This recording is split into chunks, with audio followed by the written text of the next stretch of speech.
Friends, എല്ലാവർക്കും സുഖം തന്നെയല്ലേ? മിനീസ് വേൾഡ് യുകെയിലേക്ക് എല്ലാവർക്കും സ്വാഗതം. അപ്പൊ ഇന്ന് റെസ്റ്റോറന്റ് സ്റ്റൈലിലുള്ള ഏത്തക്കാപ്പം എങ്ങനെയാണ് ഉണ്ടാക്കുന്നതെന്ന് നമുക്ക് കാണാം. അതിനുവേണ്ടി ഞാനിവിടെ 4 ഏത്തക്കായാണ് വെച്ചേക്കുന്നത്. ഈ ഓരോ ഏത്തക്കായും 3ആയിട്ട് തൊലി കളഞ്ഞിട്ട് നമ്മൾ കട്ട് ചെയ്തെടുക്കണം. അതിലേക്ക് വേണ്ട ചേരുവകള് പ്ലെയിൻ ഫ്ലവർ ഈ 4 ഏത്തക്കായ്ക്ക് ഒരു 2 കപ്പോളം പ്ലെയിൻ ഫ്ലവർ വേണം. അതിനകത്തേക്ക് ഉപ്പ്, കുറച്ച് പഞ്ചസാര, അതൊരു മധുരത്തിന് വേണ്ടി, ഇച്ചിരി മഞ്ഞപ്പൊടി, ഇച്ചിരി ജീരകപ്പൊടി. നമുക്ക് ഇത് ഓപ്ഷണലാണ്. കുറച്ച് വെളുത്ത എള്ള ഞാൻ കുറച്ച് ഇടുന്നുണ്ട്. വെളുത്ത എള്ളോ കറുത്ത എള്ളോ അവരവരുടെ ഇഷ്ടം പോലെ നമുക്ക് വേണമെങ്കിൽ ചേർക്കാതെ ഇരിക്കാം. റെസ്റ്റോറന്റ് സ്റ്റൈൽ ആ ടേസ്റ്റ് വരാൻ വേണ്ടി ഞാൻ ചേർക്കുന്ന ഒരു ഇൻഗ്രീഡിയന്റ് ആണ് ഇത് ദോശമാവ്. നമ്മുടെ അടുത്ത് പുളിച്ച ദോശമാവോ അരിമാവോ ഒക്കെ ഉണ്ടെങ്കിൽ അത് ഈ പ്ലെയിൻ ഫ്ലവറുമായിട്ട് മിക്സ് ചെയ്ത് ഉണ്ടാക്കുമ്പോൾ ആ റെസ്റ്റോറന്റ് സ്റ്റൈലിലെ ഉള്ള ആ ഏത്തക്കാപ്പവും അത് നല്ല പൊങ്ങി നല്ല ക്രിസ്പി ആയിട്ടിരിക്കും. അതുപോലെ ആ ടേസ്റ്റും ഉണ്ട്. നമ്മളത് തിന്നുമ്പോൾ ഒരു ചെറിയ പുളി മധുരം എല്ലാം കൂടെ ഉള്ള ഒരു ടേസ്റ്റ് നമുക്ക് ഫീൽ ചെയ്യും. അതിനുവേണ്ടിയാണ് ഈ ദോശമാവ് ചേർക്കുന്നത്.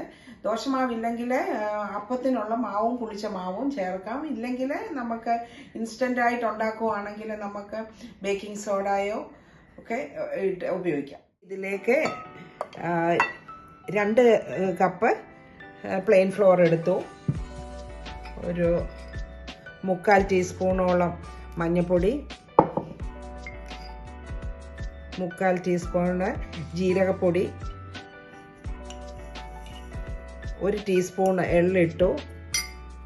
ആവശ്യത്തിന് വേണ്ട ഉപ്പ് ഞാനിപ്പോൾ അതിനു വേണ്ടി 1/2 ടീസ്പൂണാണ് ചേർക്കുന്നത്. വേണമെങ്കിൽ ചേർത്ത് കൊടുക്കാം. ഇതിലേക്ക് ഒരു ടീസ്പൂണാണ്, അതുകൊണ്ടാണ് ഒരു 3 ടീസ്പൂണ് പഞ്ചസാര ചേർത്തു.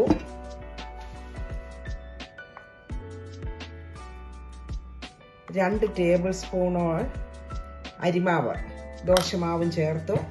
ഇനിയും വെള്ളം ഒഴിച്ച്, ഇത് ഒരുപാട് ലൂസായി പോകല്ലേ, കുറേശ്ശെ വെള്ളം ഒഴിച്ച് കുറച്ച് കട്ടിക്ക് തന്നെ കലക്കിയെടുക്കണം.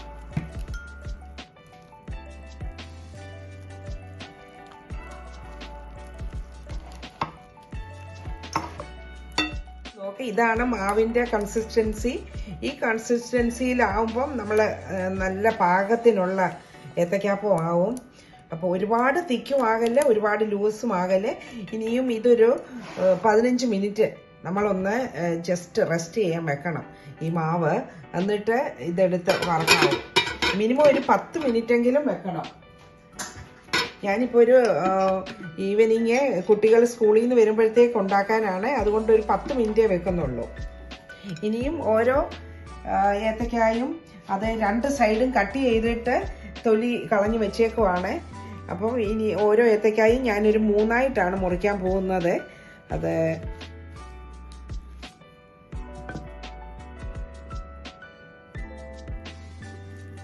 ഒരുപാട് കട്ടി കുറച്ച് നമ്മൾ കട്ട് ചെയ്ത് പോയാൽ അത് മാവിലേക്ക് ഇടുമ്പോൾ അത് ഒടിഞ്ഞു പോവും. അതുകൊണ്ടിങ്ങനെ 3ആയിട്ട് കട്ട് ചെയ്യണം ഓരോ ഇതും.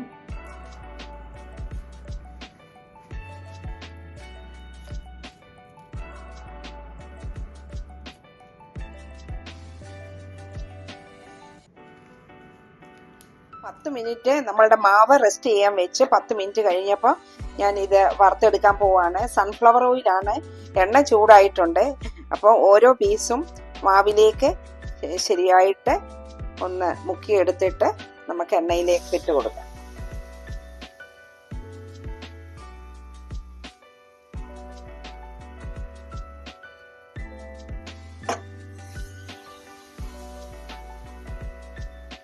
തീരെ കട്ടി കുറഞ്ഞ് മുറിച്ചാൽ നമ്മൾ മാവി മുക്കി എടുക്കുമ്പോൾ അത് മുറിഞ്ഞു പോകാൻ ചാൻസ് ഉണ്ട്.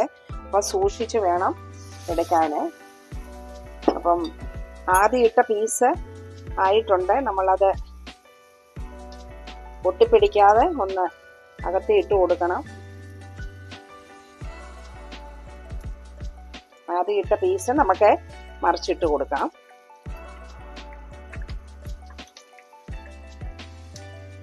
അപ്പം രണ്ടാമത്തെ സെറ്റും റെഡിയായി ഇങ്ങനെ എടുത്തോണ്ടിരിക്കുന്നു. നല്ല അടിപൊളി ക്രിസ്പി ആയിട്ട് വരുന്നുണ്ട്. അതാണ് ആ ദോശമാവ് ചേർത്തതിന്റെ ഒരു ഗുണമാണ് അത്. നല്ല അടിപൊളി ഏത്തക്കാപ്പമാണ്. ഇനി ബാക്കിയുള്ളതും കൂടെ ചുട്ട് കഴിഞ്ഞിട്ട് കാണിക്കാം. നമ്മുടെ ഏത്തക്കാപ്പം എല്ലാം റെഡി ആയിട്ടുണ്ട്. 12 പീസ് 4 ഏത്തക്കായും കൊണ്ട് ഫ്രൈ ചെയ്തെടുത്തു. അപ്പൊ നല്ല അടിപൊളിയായിട്ട് വന്നിട്ടുണ്ട്. നല്ല ക്രിസ്പിയും അതുപോലെ തന്നെ നല്ല ഫ്ലഫി ആയിട്ട് പൊങ്ങിയും വന്നിട്ടുണ്ട്. അപ്പം ഇതൊന്ന് നിങ്ങളെ ടേസ്റ്റ് ചെയ്ത് കാണിക്കാം.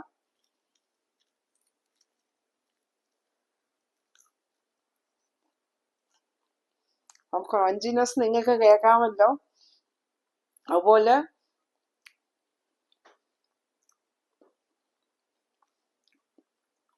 നല്ല ടേസ്റ്റ് ഉണ്ട്. അപ്പം ഈ ഏത്തക്കാപ്പം കണ്ടപ്പോൾ എനിക്ക് വന്ന ഓർമ്മ, ഞാൻ നേഴ്സിംഗ് പഠിച്ചുകൊണ്ടിരിക്കുന്നപ്പം ബാംഗ്ലൂരിൽ നിന്നും നാട്ടിലേക്ക് വരുമ്പം പാലക്കാട്ട് എത്തുമ്പം ഇതുപോലൊരു ഏത്തക്കാപ്പം വാങ്ങിച്ച് കഴിക്കാറുണ്ടായിരുന്നു. ഞങ്ങൾ ഫ്രണ്ട്സ് എല്ലാം ഞങ്ങൾ ആ കമ്പാർട്ട്മെന്റിൽ നിന്ന് ആ ഡോറിന്റെ സൈഡിൽ വന്ന് നിൽക്കും പാലക്കാടാവുമ്പോ ഈ ഏത്തക്കാപ്പം വാങ്ങിച്ച് കഴിക്കാൻ. ആ ഒരു ഓർമ്മയാണ് എനിക്കിത് കണ്ടപ്പം വന്നത്. അപ്പം ഇത് ഏത്തക്കാപ്പം ഉണ്ടാക്കുമ്പോൾ അതുപോലെ വേറൊരു കാര്യം കൂടെ എന്റെ ഫ്രണ്ട്സുകളോട് ഞാൻ പറയുവാണ്. ആ അധികം വരുന്ന മാവ് വെച്ച് വട്ടത്തിൽ ഇങ്ങനെ ഒരു സാധനം നമ്മൾ ഉണ്ടാക്കി എടുക്കാറുണ്ട്. എനിക്ക് ആ ഏത്തക്കാപ്പത്തിനെക്കാട്ടിലും ഇന്ന് ഇത് കഴിക്കാനാണ് ഭയങ്കര ഇഷ്ടം. എപ്പം മാവ് ഏത്തക്കാപ്പം ഉണ്ടാക്കി കഴിഞ്ഞ് അധികം വന്നാലും ഞാൻ ഇങ്ങനെ ഉണ്ടാക്കി എടുക്കാറുണ്ട്. എന്നിട്ട് അത് ഞാൻ തന്നെ ആയിരിക്കും അത് മൊത്തം കഴിച്ചു തീർക്കുന്നതും. അപ്പം ഈ റെസിപ്പി നിങ്ങൾക്ക് എല്ലാവർക്കും ഇഷ്ടപ്പെട്ടെന്ന് വിചാരിക്കുന്നു. നിങ്ങൾ എല്ലാവരും ഒന്ന് ഉണ്ടാക്കി നോക്കണേ. അതുപോലെ ഗസ്റ്റ് വരുമ്പോഴാണേലും ഈവനിങ് സ്നാക്സ് ആയിട്ടാണെങ്കിലും മക്കൾക്ക് ഉണ്ടാക്കി കൊടുക്കാനാണെങ്കിലും വളരെ എളുപ്പമാണ്. ഏത്തയ്ക്ക നമ്മുടെ വീട്ടിൽ ഇരിപ്പുണ്ടെങ്കിൽ ഇതുപോലെ ഞാൻ കാണിച്ച രീതിയിൽ നിങ്ങൾ ഉണ്ടാക്കി നോക്കണം. അഭിപ്രായം പറയണം. മിനീസ് വേൾഡ് എന്ന ചാനൽ സബ്സ്ക്രൈബ് ചെയ്യണം. ലൈക്കും കമന്റും തന്ന് സപ്പോർട്ട് ചെയ്യണം. അപ്പം എല്ലാവർക്കും ഒരുപാട് നന്ദി. Thank you. ബൈ.